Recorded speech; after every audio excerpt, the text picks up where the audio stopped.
Simon & Schuster Audio presents The St. Zita Society by Ruth Rendell.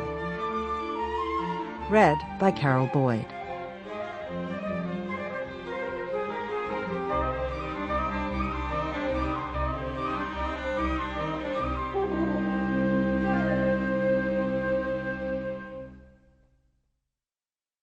Chapter 1.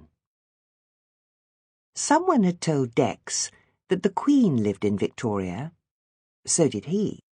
But she had a palace, and he had one room in a street off Warwick Way. Still, he liked the idea that she was his neighbour. He liked quite a lot about the new life he had been living for the past few months. He had this job with Dr. Jefferson, which meant he could work in a garden 3 mornings a week.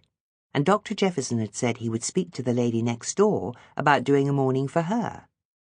While he was drawing his incapacity benefit, he'd been told he shouldn't get any wages, but Dr. Jefferson never asked, and maybe the lady called Mrs. Neville Smith wouldn't either.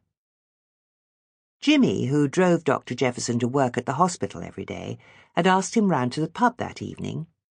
The pub, which was on the corner of Hexam Place and Sloane Gardens, was called the Dugong, a funny name that Dex had never heard before. There was going to be a meeting there for all the people who worked in Hexam Place. Dex had never been to a meeting of any sort, and he didn't know if he would like it. But Jimmy had promised to buy him a Guinness, which was his favourite drink.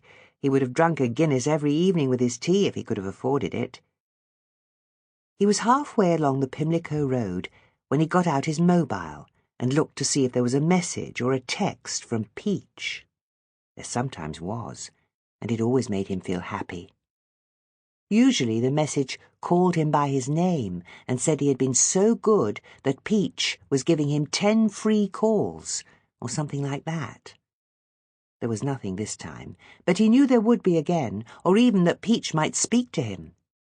Peach was his god. He knew that because when the lady upstairs saw him smiling at his mobile and making a message come back over and over, she said, "Peach is your god, Dex." He needed a god to protect him from the evil spirits. It was quite a while since he had seen any of them, and he knew this was because Peach was protecting him, just as he knew if there was one near him that he should look out for, Peach would warn him. He trusted Peach as he had never trusted any human being. He stopped. Sample complete. Ready to continue?